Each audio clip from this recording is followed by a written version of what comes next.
Ora, bom dia, meus amigos. Bom, vamos falar da substituição populacional, do Xi Jinping. Eu estou muito mais interessado em falar do Xi Jinping, que tenho estado a ver os discursos do Xi Jinping, do Putin, do Primeiro-Ministro da Índia, até dos monarcas do Sudeste Asiático, que é aquele pessoal que eu gosto muito. Eu já vos disse várias vezes que eu gosto deste pessoal. A América está a governar bem o mundo do ponto de vista militar e político, mas não está a governar bem o mundo do ponto de vista dos valores civilizacionais. Infelizmente, a América permitiu o desenvolvimento do movimento woke nas próprias fronteiras. O movimento woke nasceu nos Estados Unidos. Não é o Islão o nosso problema.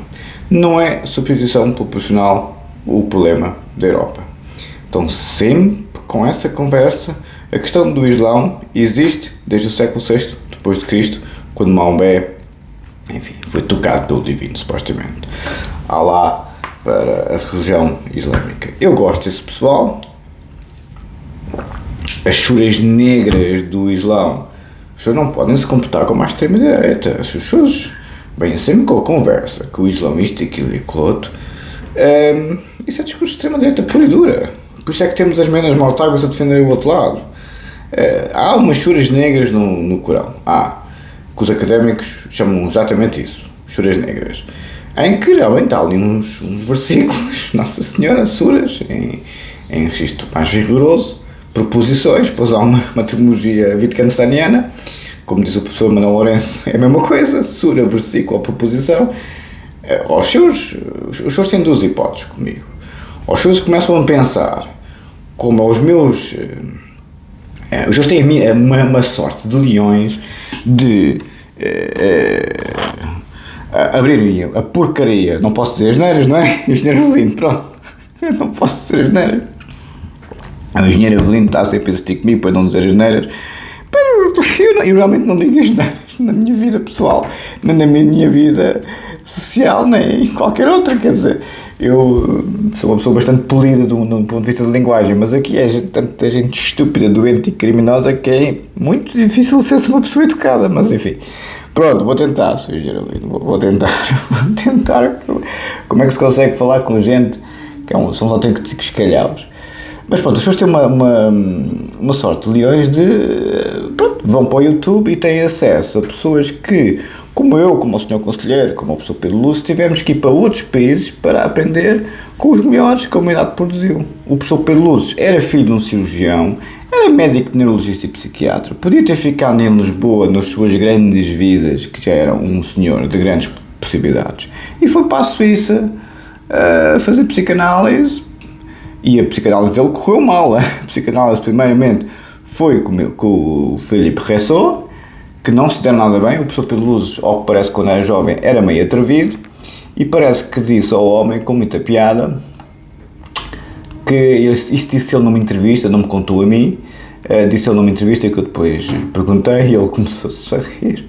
Disse ele numa entrevista, porque o professor Pedro Luzes, como é um dos fundadores da psicanálise em Portugal, pronto, sempre foi muito respeitado pelos colegas todos, não é? E então o professor Pedro Luzes, quando foi para a Suíça, foi para assistente do Claparède, uma pessoa muito conhecida também no âmbito da saúde mental, e que um tal que dizia que a psicopatologia atrai o psicopata, como eu compreendo, Monsieur Claparède. Ele foi para assistente do Claparède, porque era médico psiquiatra, não é? E então começou a fazer psicanálise didática com o Philippe Ressot. Correu muito mal, porque parece que o professor Pedro Luzes, de forma um bocado atrevida, disse que o homem parecia que tinha Parkinson porque estava sempre com os maneirismos muito parados. O homem ficou muito ofendido com o Philippe Ressot, o analista dele ficou muito ofendido com o professor Pedro Luzes. Você é completamente psicótico, vou-lhe já fazer aqui um rochage. Vocês estão a ver? Está a ver? Há gente esquisita também na minha área, não digo que não. O professor Pedro Luzes, acho que foi 2 ou 3 anos que fizeram na análise só, aquilo correu muito mal. E pronto, o outro era meio esquisito, não é? Por isso é que também ninguém o conhece, não é? O outro era meio esquisito. não gostou do atrevimento do professor Pedro Luzes, e ele depois foi fazer análise com a Marcelle de Perrat, que era uma grande claniana, das muito poucas no mundo inteiro, e porque era naquele tempo que a Melanie Klein era viva, não é? E pronto, e tornou-se crânio-bioniano, porque o Bion ainda não estava nas lides, não é? O professor Pedro Luzes é contemporâneo do Bion, grosso modo, não é? O Bion morre mais cedo, morre nos anos 80, Bion, Lacan, Foucault, aquele pessoal morre todo naquela altura, Jean-Paul Sartre, 79, 80, 81, 82, morrem todos nessa altura, e o professor Pedro Luzes já morre em 2012, quer dizer, muito mais tarde. O que eu estou a querer dizer é que o professor Pedro Luzes nasce em 27, era mais velho que o meu pai nasceu em 33.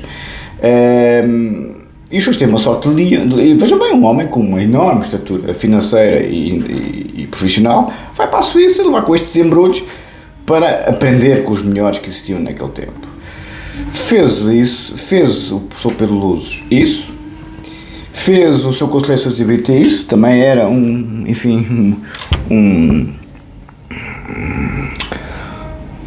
senhor das boas famílias, não é? Que tinha uma grande vida, mas vai para a Alemanha estudar 20 anos com o Heidegger e com o Gadamer, com os melhores que naquele tempo, e vos garanto que o Heidegger era mesmo o melhor que existia naquele tempo, e durante muitos séculos temos muito poucos como o Heidegger. Já vos disse, Heidegger, Wittgenstein, Leibniz e Platão, Sócrates e Aristóteles, para mim são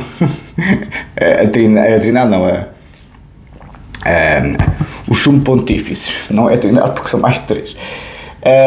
E nesse aspecto, o professor Pedro Luzes para a Suíça, o seu conselheiro Sozibite para a Alemanha, o professor Michel era belga, mas teve muito tempo em França, porque era discípulo direto do Ricard, estava sempre em casa do Ricard. Tanto o professor Michel como a professora Isabel Renaud me diziam: pois o professor Ricard de manhã estuda, à tarde recebe. Pois, ao que parece, o professor Ricard era intelectual puro, não é? Quer dizer, de manhã estava de volta dos livros, à tarde recebia as pessoas, os intelectuais todos do mundo inteiro, não é? Há outros que vão para as meninas, é a vida, não é? E então o professor Michel teve muito tempo em França também, apesar de ser belga, era ali ao lado, para aprender com o Ricard. O Gossin foi fazer análise diretamente com o Bion, americano vai para a Inglaterra fazer análise com o Bion, tal como o Meltzer fez a mesma coisa com a Melanie Klein, para fazer análise diretamente com a Melanie Klein. Eles eram muito próximos, o Bion e o Meltzer. O Gossin já é discípulo. Por isso, temos pessoas que todos eles, e aliás o professor Gossin também era médico psiquiatra, atenção, todos eles, como sabem, o pessoal da psicanálise, é tudo, os pesos pesados, tudo psiquiatra, tudo. Porque naquele tempo, o próprio Freud era psiquiatra, não é? Naquele tempo, as psicologias desta vida, aliás, as pessoas veem o desiderato da psicologia nos dias de hoje, que é o movimento woke, por isso. Aliás, dia 26 de setembro eu vou-vos contar num plano de atividades.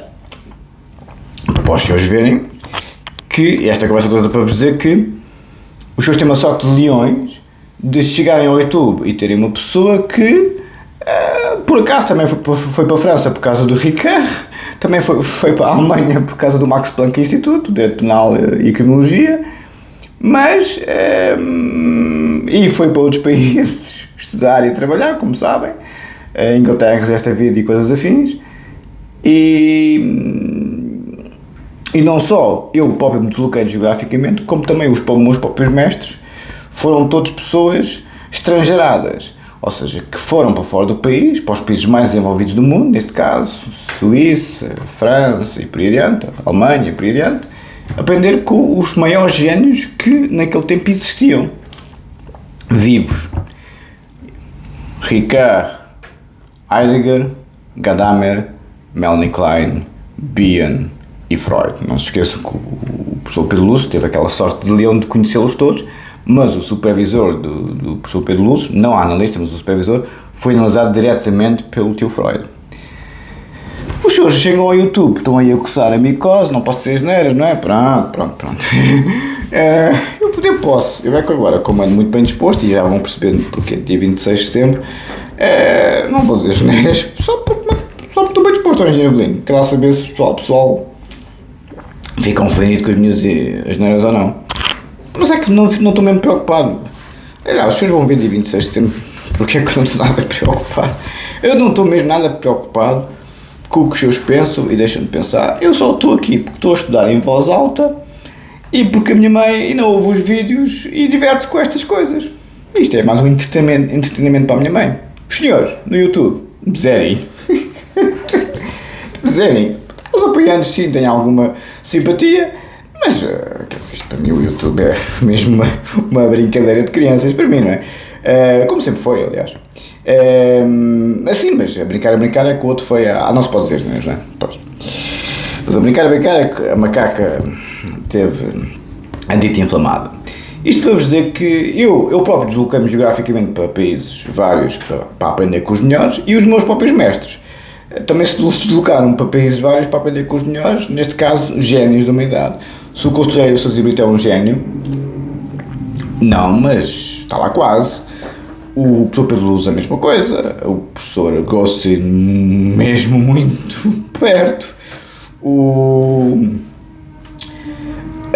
Freud era um gênio, era, claro, o Heidegger também, claro, o Gadamer também, claro, o Ricoeur, claro, por isso é que eles vão ser estudados nos próximos 500 anos, como é evidente, como é compreensível, como a gente estuda o Descartes, o Platão e o Kant, não é? Quer dizer, são intemporais, não é? Os senhores conhecem estes autores porque eu vos estou a falar deles e estou a lê-los agora até em direto, para os senhores perceberem os maiores génios da humanidade. A China, a Índia, isto, aquilo e aquilo outro, revêem-se neste pessoal. Não é bem os nossos filósofos, mas revêem-se na tradição. O Xi Jinping disse isto ao primeiro-ministro indiano, ao Modi. Xi Jinping disse isto. Nós somos as duas civilizações, atualmente somos as duas civilizações mais antigas do mundo, e são, a Índia e a China. Somos os dois países mais populosos do mundo, e são. Temos a obrigação de nos darmos bem para implementar as nossas tradições e para o mundo evoluir. E eu gostei, és o maior. E o Xi Jinping a passar a revista às tropas, eu fiquei bastante comovido. Fiquei ali, isto é que é saúde. Aqueles mísseis, 20 mil quilómetros, têm mísseis intercontinentais, mísseis nucleares, claro, que atingem qualquer ponto do planeta. Já não precisam ter as bases à porta, como antigamente se fazia. Não. Mísseis intercontinentais de última geração não são ainda aos americanos. Os americanos continuam a ser a maior potência militar de longe. Mas eu fiquei impressionado com o poder bélico. Os secretários-geral da NATO a espernear até mais não. Pois a China e a Rússia estão a desenvolver as suas competências militares de forma escondida e bastante permanente. Não é só para mostrar em paradas militares, é também para nos desafiar a nós, NATO. Ó filho, do que é que estavas à espera, pá? Do que é que estavas à espera?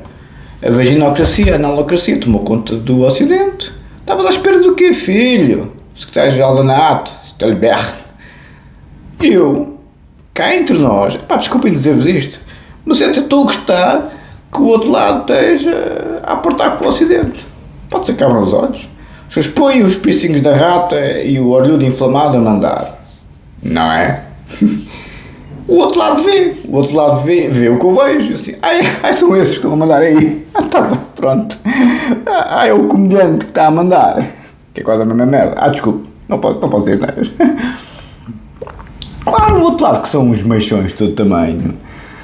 Não sei se estão a ver o Xi Jinping a falar da imortalidade do transplante de órgãos para sempre. Eles que acham que vão viver para sempre, a governar isto tudo. O Xi Jinping e o Putin a falar de transplante de órgãos permanentemente e imortalidade. Ou seja, eu gostei do que vi lá na Cimeira Chinesa. Gostei. Vi o homem passar a revistar as tropas. Espetacular! Como é que estão, camaradas? E eles... Muito bem, presidente, Sherman. Mas milhares de soldados ao mesmo tempo. Ali uma ordem unida, como se diz na tropa. Espetacular. Uma perfeição espetacular. Não é as gordas com os piercings na rata, nem os olhos inflamados. Não sei se estão a perceber onde é que eu quero chegar. Estamos ali a ver pessoas com valores extraordinários para essa paideia. E os senhores acham que o Ocidente tem alguma moral para falar para estes leões? Eu gosto muito do Ocidente, mas não é por acaso que dia 26 de setembro vou-vos dizer que o Ocidente para mim acabou. Acabou. Ficas tu com eles, filho. É o meu moto nos dias de hoje. Ou seja, a questão que se coloca aqui, e depois, não foi só isso, quando ele estava a colocar, estava a fazer a revista às tropas, tem sido muito duro, ele a perguntar, tem sido muito duro para vocês, camaradas, a perguntar, e os camaradas, porque eles são comunas, né? E os soldados todos, milhares, ao mesmo tempo, mas milhares, aquilo estava cheio, foi a maior parada militar de sempre na China, e uma das maiores do mundo de sempre, milhares e milhares de soldados, milhares e milhares de tanques, epá, os mísseis nucleares, uma coisa, epá, fabulosa, fabulosa. Eu não sou um belicista, como sabem, mas sou um pacifista nesse sentido, não gosto, acho que a guerra é a coisa mais estúpida que isso faz ter uma idade, mas reconheço, pá, quando olho para aquilo, e quando olho para os piercings na rata e para os olhos inflamados, epá, prefiro os chineses milhões de vezes, e os muçulmanos, e aquele pessoal todo que lá teve, tem muito mais os meus valores que o Ocidente nos dias de hoje. O Ocidente nos dias de hoje só tem os meus valores também até às 4 da manhã. E eu não bebo álcool, é só mesmo para os bêbados. Eu não bebo álcool, só bebo Red Bull, mas pronto, como sou Rafael da Amadora, tenho infelizmente este handicap.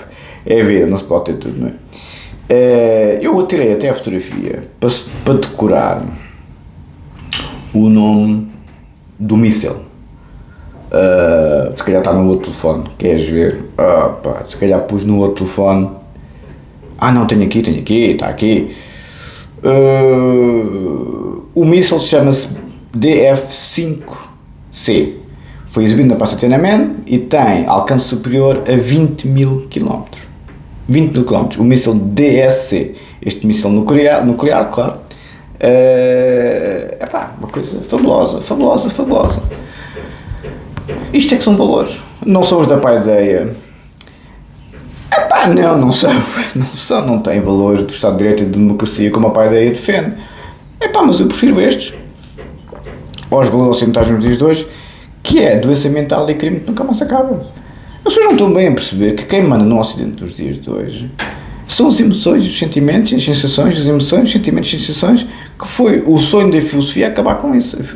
O Tratado das Paixões da Alma, não é? Os filósofos sempre disseram, muito cuidado com isso, as emoções não são racionais.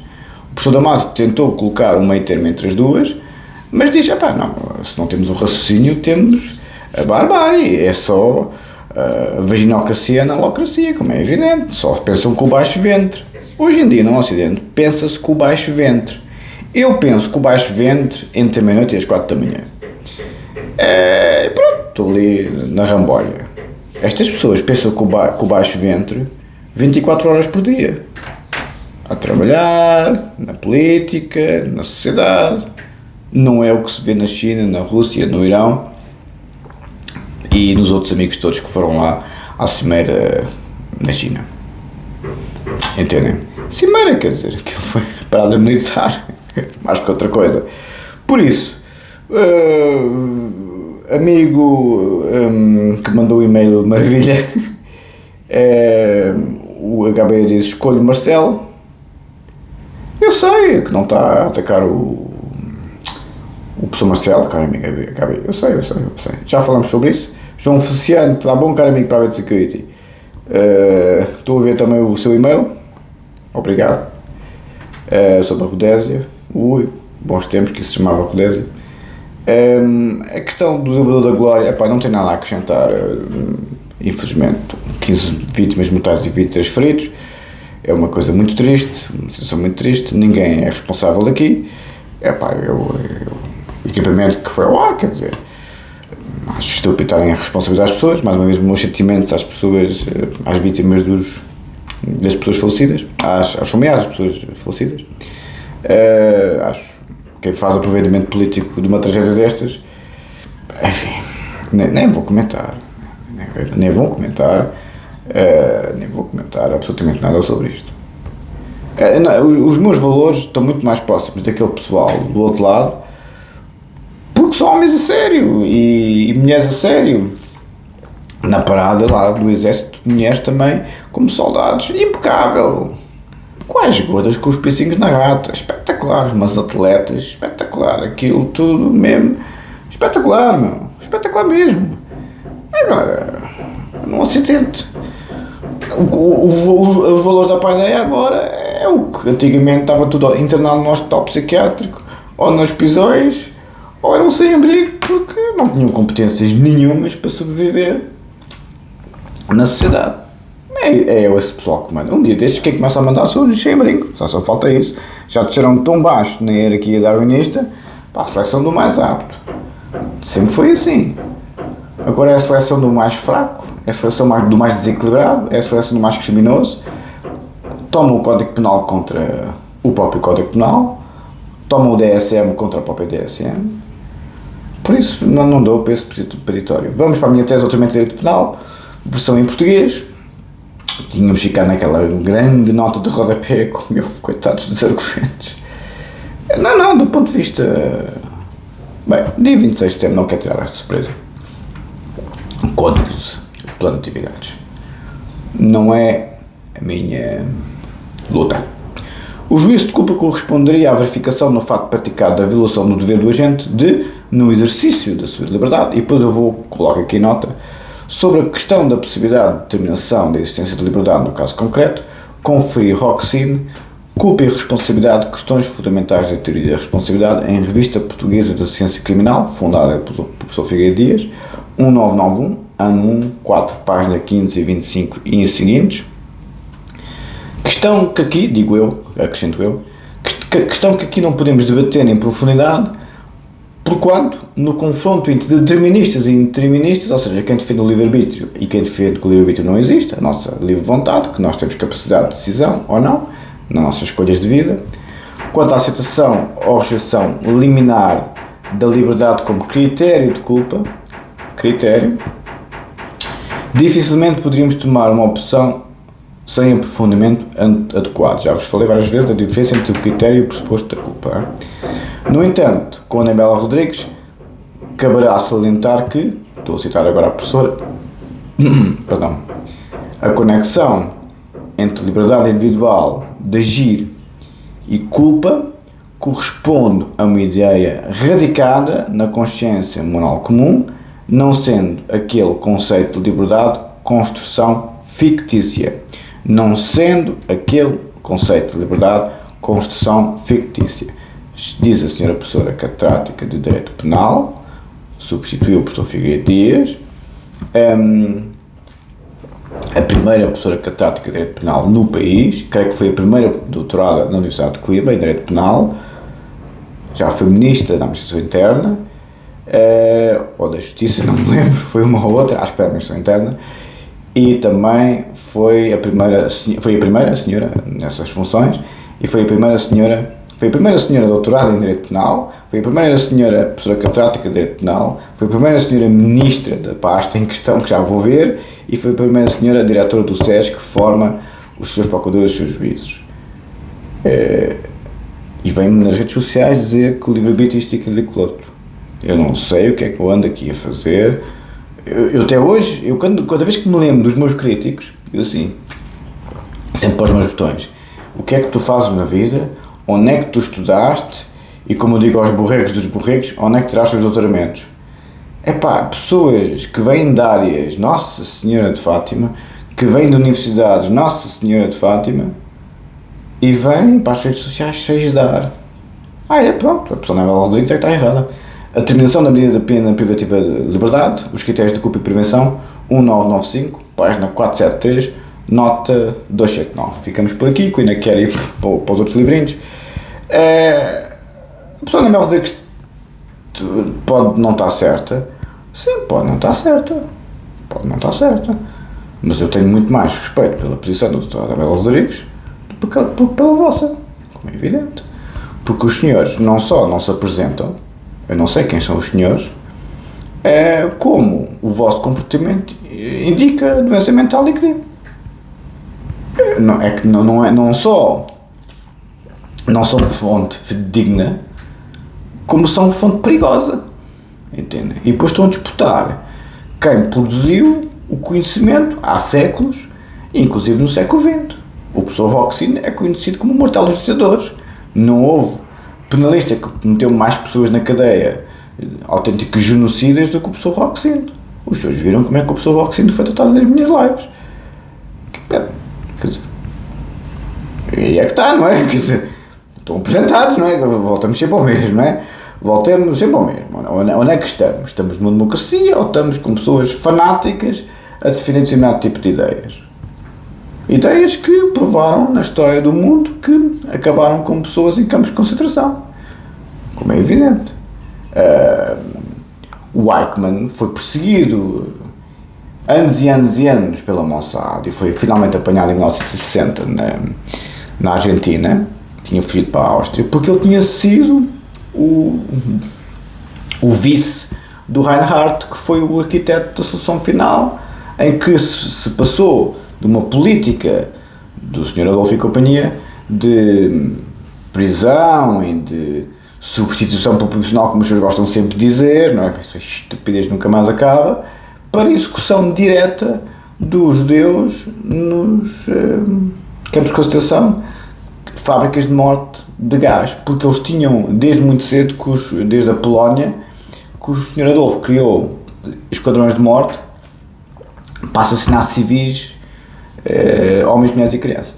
E isso foi provado nos documentos de Nuremberg em 1956. E um dos comandantes desses esquadrões de morte, que era o Odlobritz, era doutorado em Direito, jurisprudência, doutorado em jurisprudência, ou seja, não é licenciado, é doutorado em jurisprudência. Tínhamos aqui académicos, comandantes de esquadrões de morte dos senhores nacional-socialistas. E os senhores dizem que os países progressistas, onde há os neonazis a torto e direito, é que são os evoluídos, e os chineses e os russos e os indianos é que são os parvos. Os senhores vão levar com um embrulho nessa focinha que nunca mais acaba. Ou seja, eu não vejo neonazis na China, não vejo, nem na Rússia, nem na Índia. Só os vejo no Ocidente, nos países evoluídos e progressistas. Quanto mais progressista, mais maluco é. Entendem? E o Eichmann era o vice do Reinhardt, que por sua vez era o vice do Himmler. E que, numa célebre reunião em Weissach, 1952, a minha hora não me falha,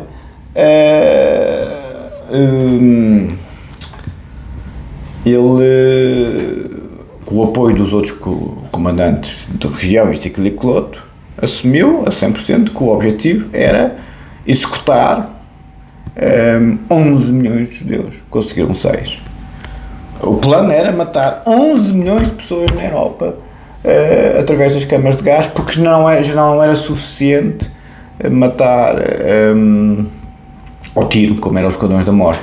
Aliás, quando eles chegaram a Kiev, não é? Na altura parte da União Soviética, e agora parece que vai outra vez fazer, entre aspas, estou-me a rir, mas enfim, é a história, é triste, mas é o que é.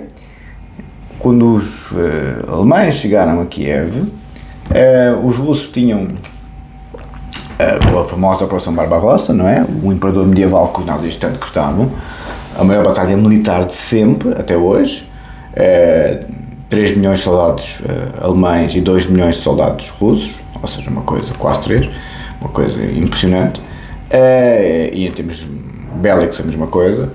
O que aconteceu foi que em Kiev os soldados russos tinham deixado bombas armadilhadas, isto e aquilo todo, e eles, para se vingarem, os alemães, levaram os coitados dos civis, homens, mulheres e crianças, para uma ravina, mais de 30 mil pessoas, e executaram-nos a todos com um tiro na cabeça. 30 mil pessoas, assim sem mais nem menos. Isto eram os alemães. E os senhores vêm-me dizer que os países progressistas que deixam os neonazis existirem são o futuro da humanidade, não é? 11 milhões de judeus, os senhores falam da Palestina? Os senhores não veem como é que os palestinianos falam dos judeus? Os judeus coitados, o que é que eles fizeram de mal na vida, pá? Têm a religião. Sim, mas não são pessoas que estão lá no cantinho deles a fazer a vida deles. Mas são alguns rafeiros sabus que só querem matar e esfolar como era o Sr. Adolfo. Israel não é uma potência democrática e um Estado de Direito? Está bem que agora com esta coisa do Hamas, isto e aquilo, enfim, é o que é, não é? Mas não sei se estão a ver. Os senhores acham que o Ocidente tem moral a substituição proporcional? Quem dera aos senhores que fôssemos todos substituídos pelos muçulmanos e pelos chineses e pelos indianos, porque atendendo ao que o Ocidente está a produzir em termos de pessoas, uma camada de doentes mentais e criminosos, Nossa Senhora. Não estou a brincar, não estou a brincar. Por isso, é o que eu tenho a dizer. Vamos aqui para o Tratado Lógico-Filosófico do meu grande amigo Wittgenstein. Os senhores têm uma sorte de leões de estar a aprender através de mim os maiores génios da minha idade. Eu próprio tive que me deslocar para outros países, eu próprio tenho feito vida de estrangeiro toda a vida noutros países. Os meus mestres todos eram ou portugueses, ou ingleses, ou americanos, ou franceses. Eles próprios também foram para outros países para aprenderem com os melhores do mundo. E os senhores abrem o vosso canal de YouTube e na cospem na cara de quem vos está a ensinar. À vontade. Substituição proporcional, deviam ser substituídos, sim senhora. Deviam, sim senhora. Não interessam nem ao menino dos outros. Por isso.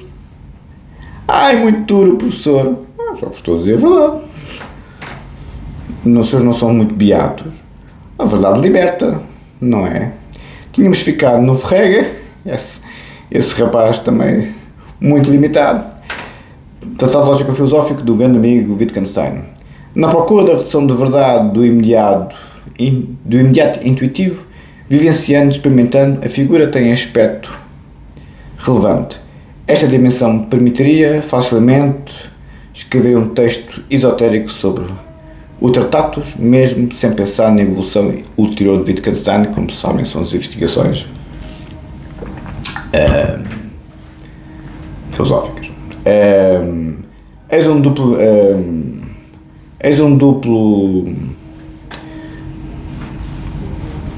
As obras principais do Wittgenstein é o Tratado e as investigações filosóficas, que vamos ler também aqui, porque está no mesmo volume. Eis um duplo filosofar em que não se pode, talvez, encontrar continuidade, mas se pode encontrar, todavia, ligação e permanência de inquietação. Não é, pois, despeciente traduzir hoje em Portugal um texto fundamental de filosofia do nosso século, na qual se ligam a corrente neopositivista e a filosofia analítica. O pai da filosofia analítica é o Wittgenstein, que é a filosofia não continental, a inglesa, a escocesa e por aí adiante, fora da Europa continental, do direito romano-osmânico da Europa continental, por assim dizer. E a filosofia continental, obviamente na Europa continental, o pai é o Heidegger.